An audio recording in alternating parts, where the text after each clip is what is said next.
Just going to try to give just kind of an outline of what it takes to face a rock when we're looking at the old gym, what it was involved in the process. This rock I have here is similar to the thickness of some of those primarily used in elementary and the high school, but it's taken out of a quarry north of Villa-Green, where this rock is, and it's actually quarried in a manner that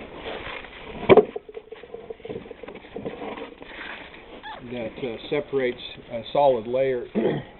Most of the school rock was taken out as it laid in the ground, so there were natural seams, and it was 7, 8, 9 inches wide. As the seams came out, some of them tapered, that there's seams in the rock. This rock here shows, I don't know if you can see it or not, there's actually seams that run crossways, perpendicular to the face that we put on there. Anyway, they drill holes along the entire length of the piece that they're cutting out, and they come back, call them feather wedges, put wedges in here and come back and tap each one of them until it breaks off cleanly. Most of the rock for the school wasn't acquired this way, but this is a rock that I have here, and it kind of shows the way to face it. So the hard part, of course, was getting it out of the ground and hauling it to the site. Then you have a rock that you try to square up so that you can put it in a wall and make it look square and like it was made to be. So you try to visualize what you can take down on this rock. So I just draw a line on it. You see, I've kind of got a corner off here. This is going to take a little bit more work, but I'll probably try to cut it straight up here and then go ahead and come back and put a face on it. But just to show the general method used,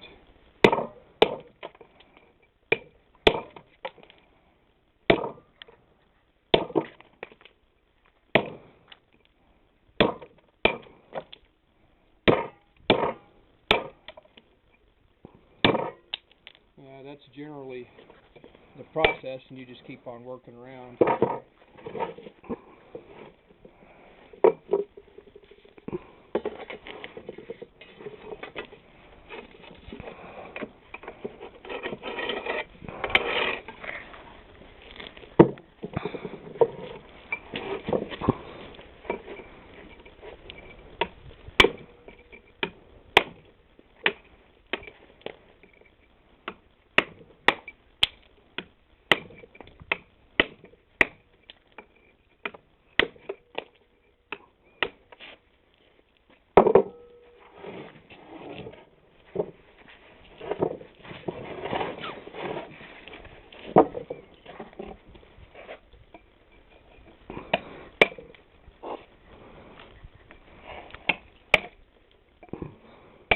So just trying to straighten it up and make sure you stay somewhat square. And keep working it back and forth. And trying to keep the edge narrow to where you still have room for a joint to knock off the ridges and knots where you see them.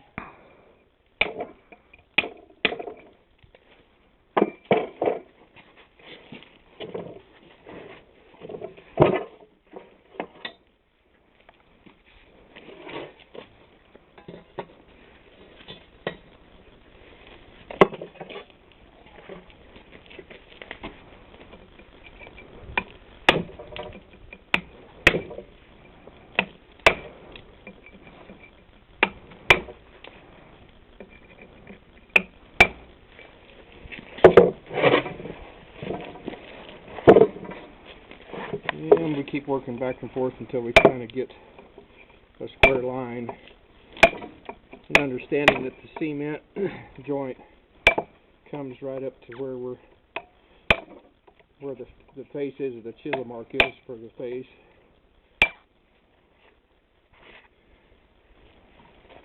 As you can see, it can take quite a while to work out that way.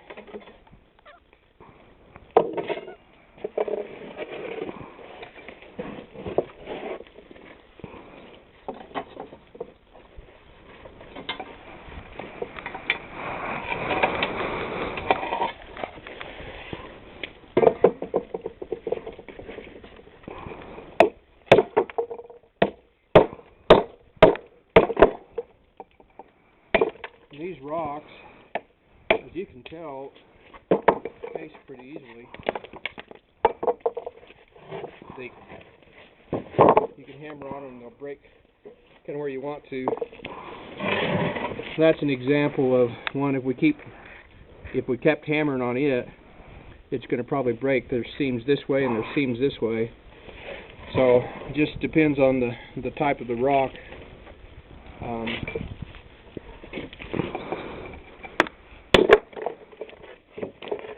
And of course, those are the pieces that they use inside between courses, like what I described in how the wall was put together. You have an outside course and you have an inside course.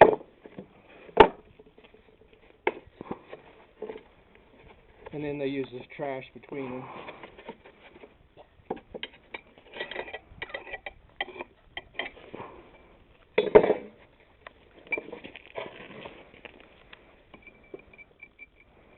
And of course, sometimes it doesn't break where you want it to, and you end up with a smaller rock than what you started out with.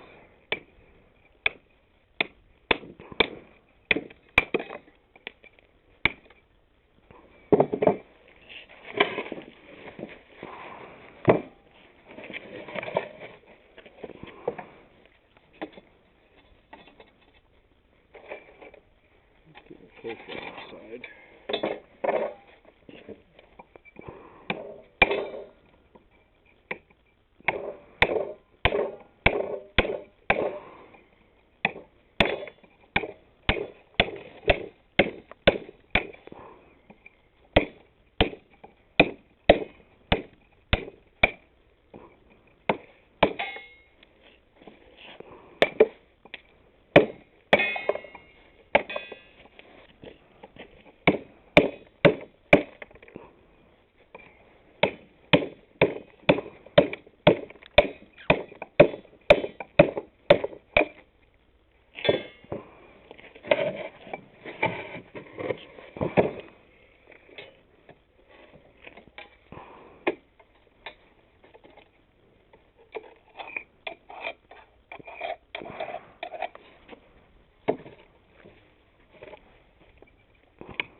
A lot of the chisel marks come off over time. Dad didn't used to like to leave chisel marks on the face of a rock if he could keep from it, but sometimes you got to. It depends on the rock. But if you look close at the rock on the old gems or on the high, or any of them, you'll see chisel marks that they obviously, it's just part of working them. And maybe that gives it some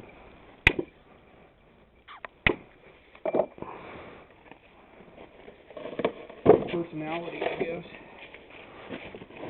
You can see this rock has a little bit of a recess there, or it tapers a little bit. But once you get it in the wall and laid up and backed up, it'll be as strong as any of them.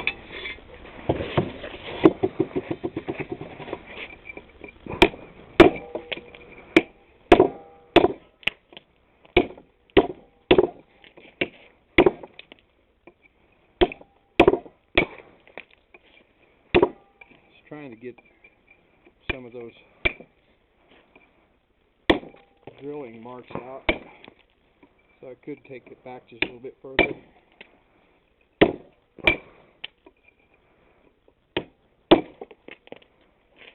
Make the face of it a little bit further back, but that kind of demonstrates the general idea behind facing the rock. So we have pretty much a straight line across here and here and here. And whenever you get ready to lay it up, you have a good surface to put mortar on. You know, alternate joints, breaking joints, so that you don't have one joint come right up into another one. So there's a whole other aspect to laying them, but that gives you an idea of what facing a rock is like.